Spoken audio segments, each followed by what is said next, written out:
Kedudukan Malaysia dalam Indeks Persepsi Rasuah CPI Dunia bagi tahun 2021 jatuh ke kedudukan 62 berbanding tangga ke-57 pada 2020.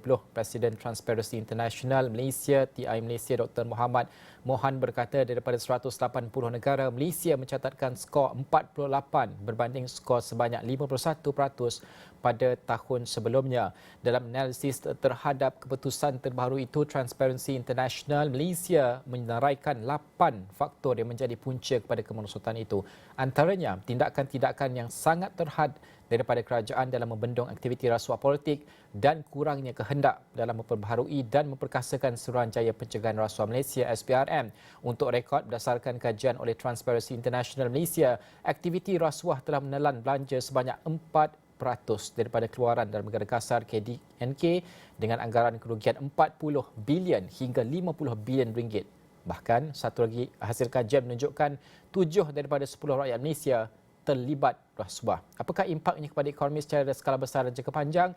Saya bersama dengan Pengerusi Pertubuhan Pembangunan Antarabangsa dan juga Penyelidikan untuk Kelestarian Idris, Datuk Muhammad Nizam Mahsyar yang bersedia pada ketika ini. Assalamualaikum Datuk, selamat pagi.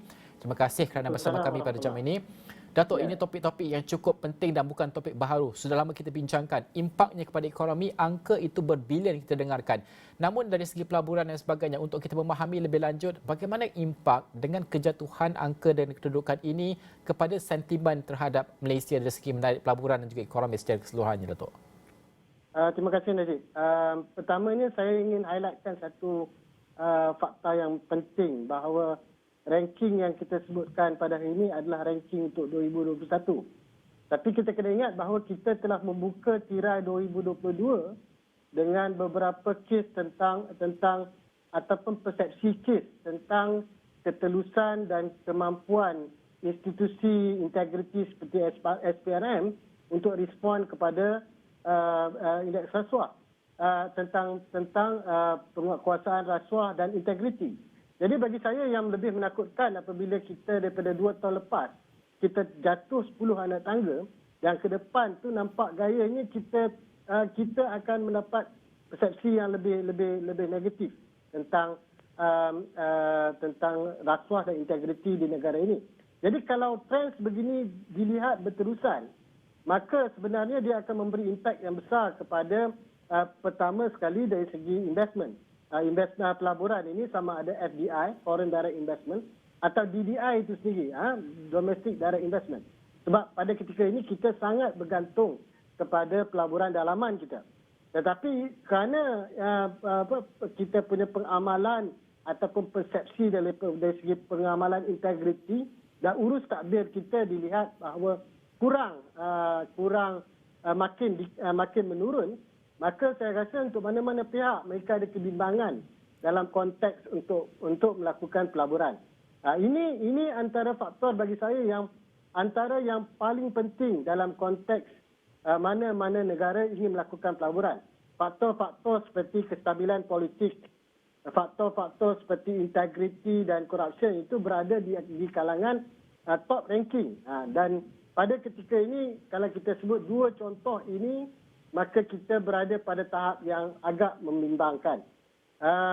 Malaysia sebelum ini dilihat sebagai satu negara yang stabil kerana kita ada pendidikan yang baik, tahap teknologi yang memuaskan, infrastruktur yang kehadapan. Dan ini menyebabkan kita mampu berdaya saing dengan negara-negara serantau. Tetapi kerana faktor-faktor ini, faktor-faktor yang saya sebutkan tadi, political stability, faktor indeks rasuah dan sebagainya, ini sebenarnya mengganggu-gugat kebolehan kita untuk menerima pelaburan-pelaburan baru ke negara ini. Dan bagi saya, ia menjejaskan usaha negara dalam konteks untuk memulihkan kesan daripada pandemik yang berlaku baru-baru ini, termasuk juga kesan daripada perubahan iklim dalam konteks banjir dan sebagainya yang berlaku dalam negara ini. Ini semua memberi pandangan dan persepsi kepada masyarakat dunia, pelabur dan juga pelabur dalaman kepada bagaimana mereka ingin berurus niaga maupun melabur ke dalam negara ini. Datuk, kalau kita melihat bahawa antaranya kemahuan politik itu antara cabaran utama dalam kita menangani rasuah pada ketika ini. Namun kalau kita melihat sebelum kita berdepan dengan PRU pada ketika ini, penyelesaian tuntas dan nyata itu mungkin sukar untuk kita lihat, sekaligus sentimen dalam kalangan ekonomi itu masih lagi wujud. Mungkin berapa lama tempoh yang boleh kita jangkakan untuk kita melihat keadaan ini selagi mana penyelesaian nyata belum kita lihat?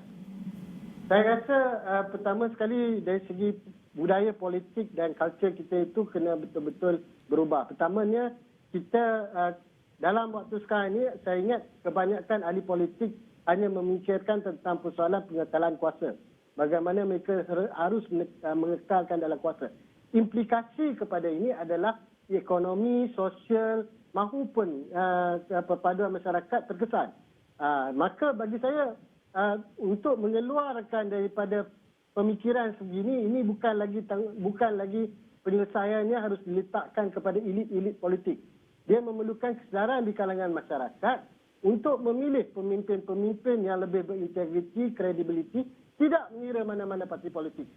Karena jika kita terperangkap dalam hal ini, maka sebeginilah masyarakat dunia maupun dalaman akan melihat tentang kemampuan kita, capabilities kita, kompetensi kita untuk contohnya menguruskan dalam konteks disaster, menguruskan integrity dan corruption, menguruskan accountability. Jadi ini bagi saya telah sepertinya kehilangan dari segi political will oleh elit politik pada masa ini. Maka bagi saya perubahan yang radikal harus difikirkan oleh rakyat untuk memilih pemimpin-pemimpin yang lebih kompeten, ataupun memaksa pemimpin yang pada hari ini untuk mereka menjadi lebih kompeten kerana bahawa mereka mempunyai tanggungjawab setidak-tidaknya menguruskan persepsi di kalangan rakyat maupun masyarakat luar bahawa Malaysia ini mempunyai masa hadapan. Dia tidak boleh nak menghantar mesej bahawa kita ini gagal daripada segala sudut, daripada menguruskan bencana, menguruskan rasuah, sehingga kita kehilangan kemampuan untuk menarik pelabur asing maupun menarik minat orang lain untuk berniaga di negara ini. Okey, Datuk, terima kasih kerana meluangkan masa bersama kami. Sudah pasti ini adalah topik yang cukup berat dan juga panjang untuk kita bincangkan. InsyaAllah kita akan terus berhubung di masa ke masa. Datuk Muhammad Nizam Ashar. Ya, kita akan berhenti seketika, kita akan kembali selepas ini.